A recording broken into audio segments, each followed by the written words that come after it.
नमस्कार दोस्तों, स्वागत है आपका मेरी चैनल लोकेंद्र जी की रेमेडी में। दोस्तों, आशा करता हूँ आप सुखी संपन्न और समृद्ध होंगे। उसके साथ खुश रहना बहुत जरूरी है। जो लोग खुश रहते हैं उनके जीवन में कभी भी कोई भी समस्या ज़्यादा देर दखलंदाजी नहीं कर पाती। तो चलिए दोस्तों, आज की वीडियो का विषय एक बहुत ही सुंदर और कारगर विषय है।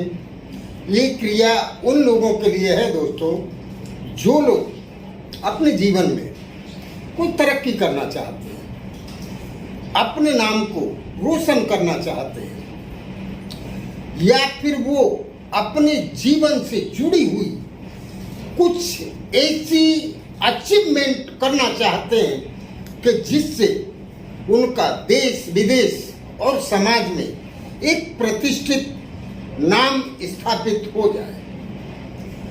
तो जो लोग इस दिशा में प्रयत्नशील हैं, उन लोगों के लिए ये क्रिया बहुत ही पावरफुल सिद्ध होगी दोस्तों। इस क्रिया में ना कोई बहुत बड़ा पूजा है, न पाठ है, न कुछ है, ना ही कोई मंत्र जाप है।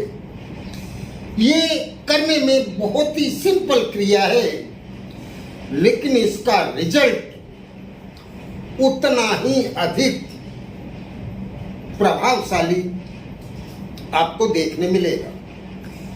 तो ये शुरू करने से पहले दोस्तों, मेरा आपसे निवेदन है, मेरी चैनल की जो भी पहली बार मुलाकात ले रहे हैं, मेरी चैनल को सब्सक्राइब अवश्य कर लें। उसके साथ बेल आइकन दबाना ना भूलें, जिससे मेरी आने वाली वीडियो आसानी से आपको प्राप्त हो सके। तो चलिए दोस्तों, आपको करना क्या है।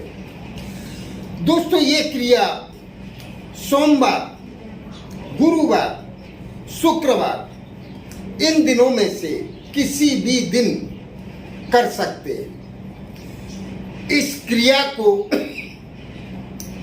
करने मात्र से आपकी बहुत सारी समस्याओं का अंत हो जाएगा दोस्तों। और आप जो भी इच्छा रखते हैं, आपके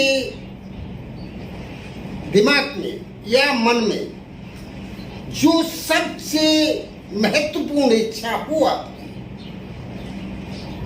उस इच्छा को आपको एक कागज पे लिखना है। कागज कैसा होना चाहिए दोस्तों? एक सफेद कलर का कागज ले लें, लाइनिंग बिना का। जो कागज कंप्यूटर या जेरोक्स मशीन में यूज किया जाता है, वो उस कागज में से आप गोलाई में एक गोल कागज काट लें। गोलाई दोस्तों, या तो कोई गोल ग्लास रख के आपको काटना है, या गोल कोई कटोरी है उसको रख के आप निशान मार के और उसको काट लें।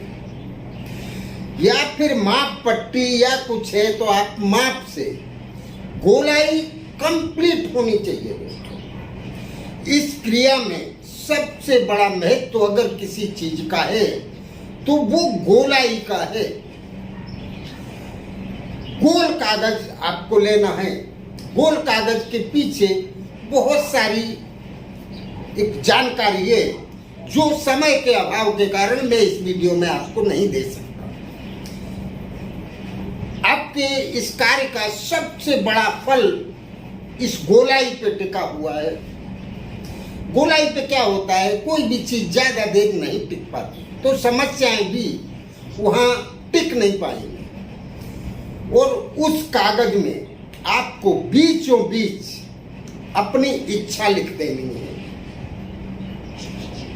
इच्छा लिखनी है, आपको समस्या नहीं लिखनी है। क्या लिखना है? आप क्या चाहते हैं वो लिखना है।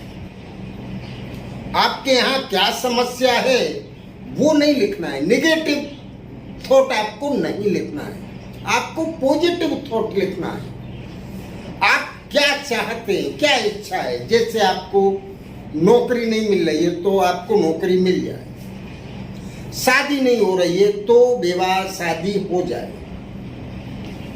पैसे नहीं आ रहे हैं तो पैसे की आवक शुरू हो जाए। समझ गए होंगे कि आपको क्या लिखना है। आप जैसे किसी को पसंद करते हैं और वो आपको नहीं मिल पा रहा है, तो उस पर्सन का नाम लिख के और लिख दे ये मेरे पास आ जाए। आपको पॉजिटिव थॉट लिखना है, निगेटिव नहीं। और ये लिख के आपको उस कागज को फोल्ड करना है। ये क्रिया आपको नहा धो के स्वच्छ होके करनी है, स्वच्छ कपड़े पहनने हैं और आपको जाना है माता तुलसी के गमले के पास। ये क्रिया आपको माता तुलसी की जड़ में करनी है। आप 2 अगरबत्ती ले लें और 1 लोटा आपको जल ले लेना है। सबसे पहले आपको जाते ही 2 अगरबत्ती जला के माता तुलसी के गमले में लगा देनी है और 1 लोटा जल चढ़ा देना है उनकी जड़ में। उसके बाद दोस्तों जो कागज में आपने इच्छा लिख के रखी है, वहां से जड़ में से थोड़ी सी मिट्टी हटा के और उस मिट्टी में जड़ के साथ उस कागज को आप दबा दें। कागज का बहुत बड़ा टुकड़ा नहीं लेना है, छोटा ही टुकड़ा लेना है। 2 इंच के क्षेत्रफल का होगा, इतना बहुत है। और उसमें लिख के आपको वो इच्छा तुलसी माता के गमले में उनकी जड़ के पास मिट्टी थोड़ी सी हटा के और उस मिट्टी में दबा देना है। दोस्तों समझ लीजिए कि आपका काम हो गया।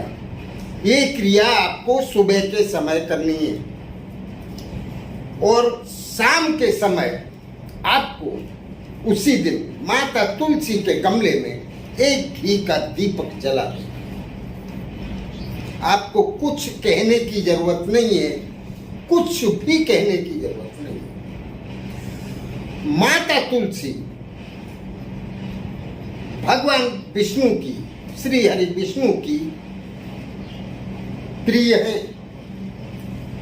तो दोस्तों आपके यहाँ जो इच्छा लिखी है वो तो होगा ही, लेकिन भगवान विष्णु की कृपा आपके यहाँ बरसने लग जाए तो माता लक्ष्मी को आपके घर में आना ही होगा।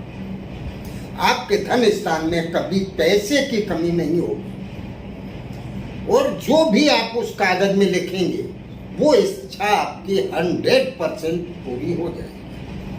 आपको कुछ और करने की जरूरत नहीं है। दोस्तों इस क्रिया को पूरी श्रद्धा और विश्वास के साथ करना है। अगर श्रद्धा और विश्वास नहीं है तो ये क्रिया आपके लिए नहीं बनी है। तो चलिए दोस्तों, इसको करने या समझने में अगर आपको कहीं कोई असुविधा होती है तो पूछें अवश्य। नमस्कार दोस्तों।